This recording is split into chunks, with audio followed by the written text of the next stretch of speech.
Association of Wives to FCT Traditional Rulers, AWTR, is appealing to the federal government and international organizations to strengthen the traditional justice system in order to combat gender-based violence in local communities. Hauwa Kulu-Ibrahim, president of the association, stated this at a media briefing with newsmen in Abuja. The president said strengthening the traditional justice system will increase women's access to justice. FCT correspondent Naomi Oleribe has details. Speaking to newsmen, the president, who was represented by the general secretary of the association and wife of the Sarkin Karishi, Barrister Halima Abubakar, said it is of utmost concern that justice does not reach the poor indigenous women who do not have equal access to formal justice. We'd like to draw the attention of our community leaders that your girls need help. Let's put an end to female genital mutilation, early and forced marriage, and other forms of violence in our communities. Give our girl literacy support to secure her future, while asking our state actors to defend and support our traditional institutions in their efforts to combat sexual and gender-based violence in our communities. Supporting is a great first step. Also speaking, Ambassador Hanatu Usman, the project director, appealed to the FCT administration to partner with the association in order to provide gender training for all actors that work within the FCT traditional justice system.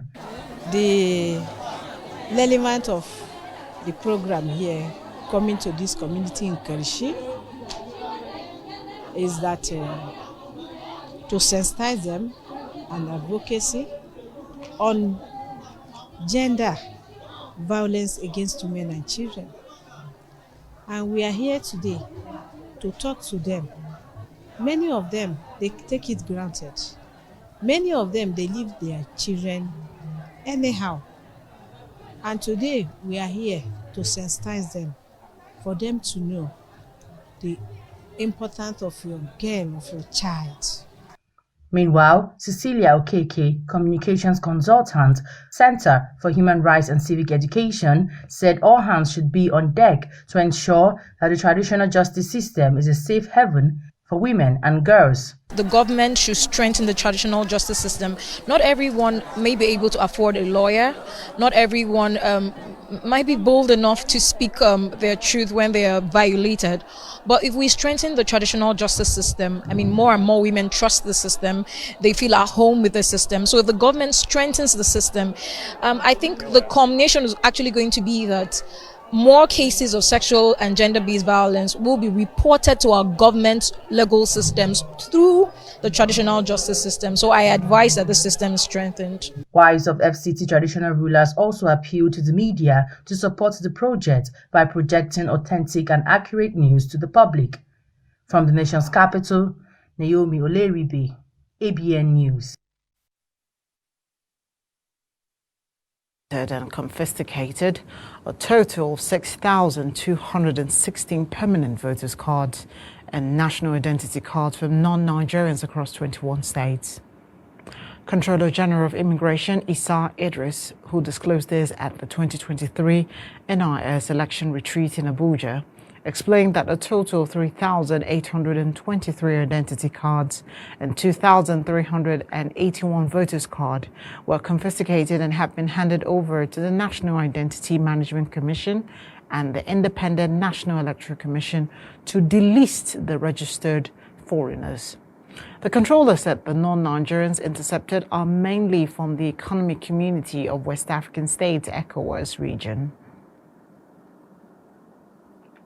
Number for national ID cards 3,823, voters cards 2,381, total together. National ID card and voters cards altogether 6,216 altogether, collected from non-Nigerians who are claiming wants to be called Nigerians. There are processes involved in becoming Nigerian. So we confiscated all these items from them. I therefore charge all of us to dedicate ourselves to this patriotic duty and go all out to make NIS proud. Consequently, all the controllers shall be held liable for any lapse of partisanship involving personnel under their watch.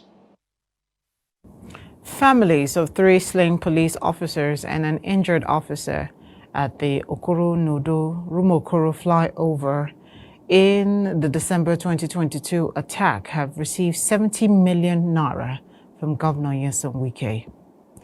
Governor Wike presented a check of 20 million naira each to the widows of the slain officers and 10 million naira to the injured officer at the Nigerian Police Headquarters, River State Police Command, Moscow Road, Port Harcourt. Represented by the Secretary to the State Government, Dr. Tami Danagogo, the Governor commiserated with the Police Command and families of the slain officers.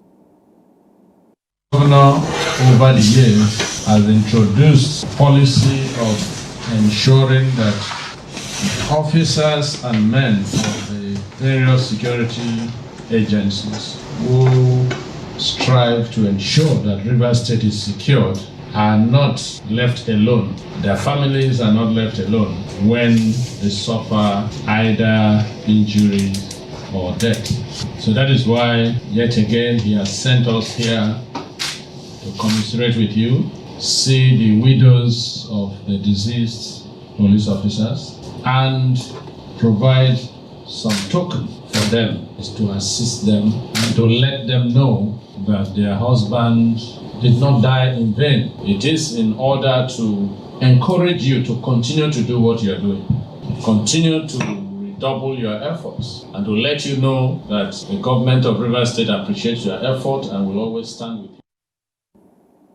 On his part, the Commissioner of Police, River State Command, Okun Efyong, thanked the governor for honoring the families of the slain officers and standing tall with the police command in its trying times. That has got to reinforce our belief that the government of Rivers State is a very responsive government. You have told us that nobody who has sacrificed for this state can go unrewarded and can go unrecognized. Before the police could even do anything for you, the government of the state has already done something for you. The families who have just collected these checks do well to invest the money meaningfully, that their children will be able to